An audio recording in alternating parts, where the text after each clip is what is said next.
Hey everyone. Okay, so before I get into anything else about the chapter, I want to draw attention to the couple moments in the chapter we get where you kind of see the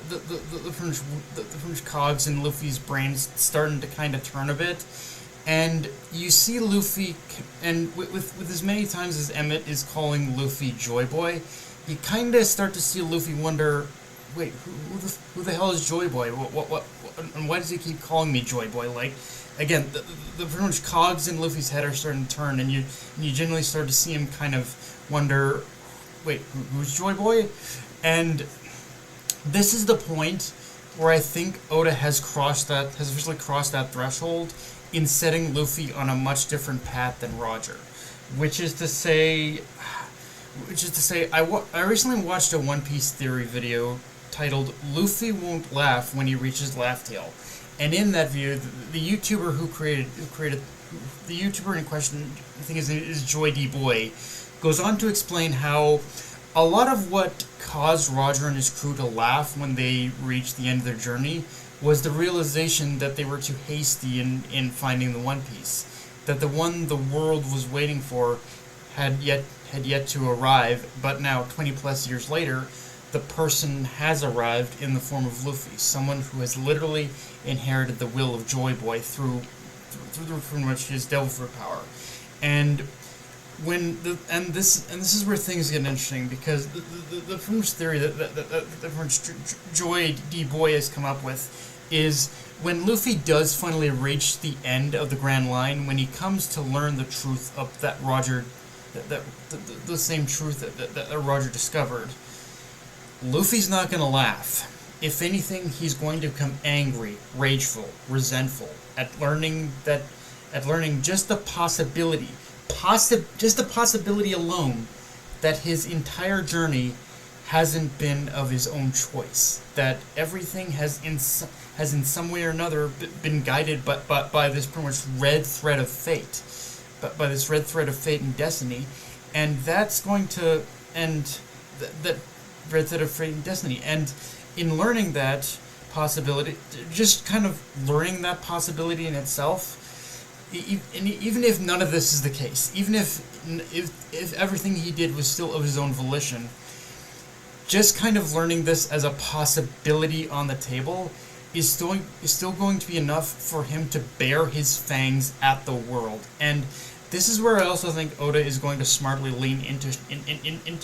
the prediction that Madame Charlie had envisioned on Fishman Island, which is that Luffy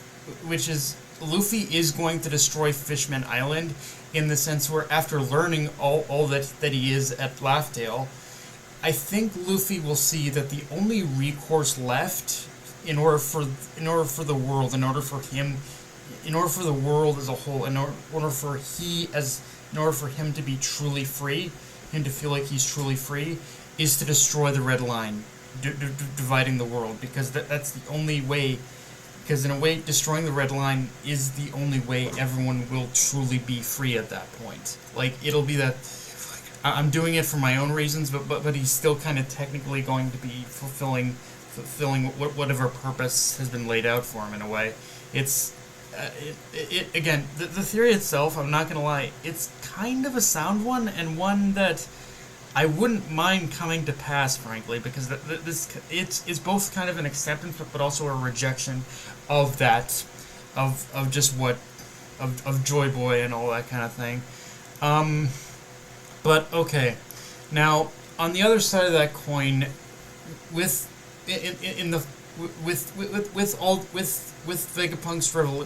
Vegapunk having revealed all at this point,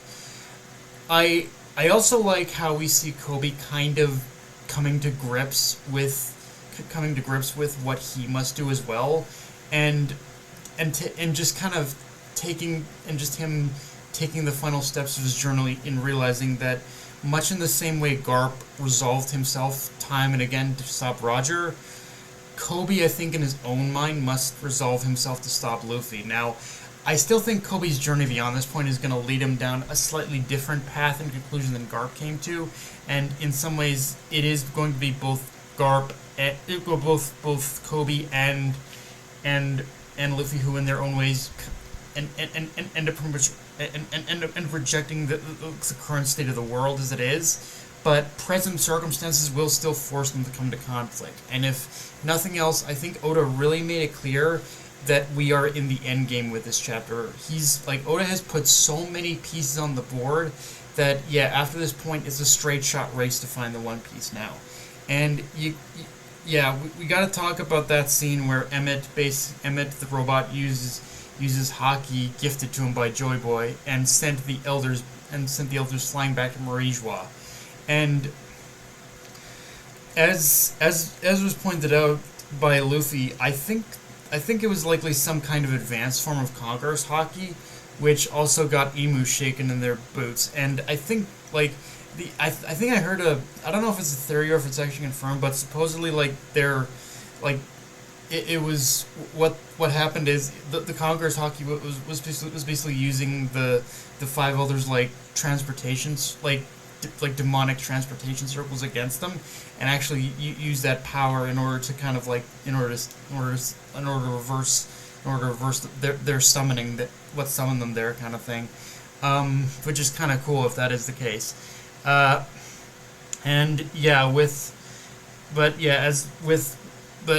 Haki didn't just affect the elders, though. Apparently, it did affect Emu, and with Emu, Emu is shaken in their boots, and Emu basically only says one thing: Joy Boy. So it's one with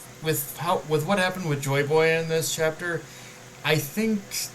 and as well as the changing of the tides and pirates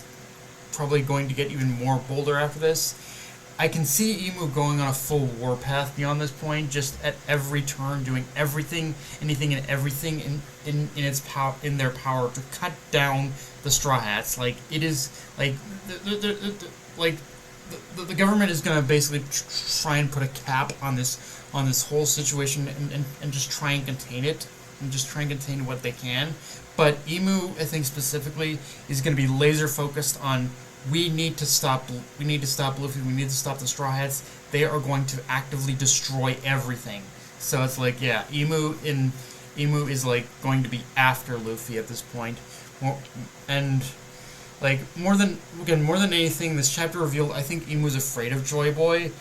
and I think that's because this incident also has proven Joy Boy's ambition is closer than ever from becoming a reality. And again, that pretty much scares them. That pretty much scares both the government and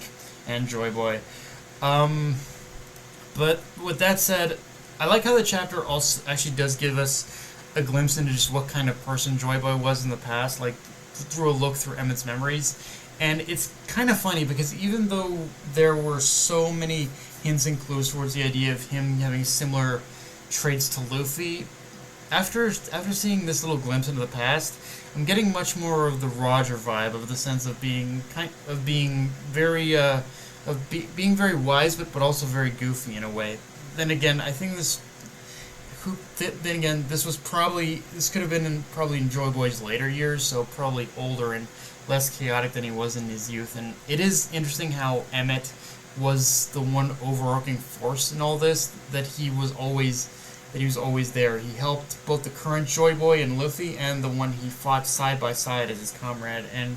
in both cases, both Joy Boy and Luffy are bearers of a Straw Hat. So yeah, it's funny how the Straw Hat is still this connecting, overarching thing. But yeah, guys, that's pretty much all I got for this review. If you enjoyed the video, like, comment, subscribe, follow me on Twitter, and on Crunchyroll, be sure notification bell, hit the subscribe button, and share the video around, guys. Dark Knight of the Night signing off. Later, everyone.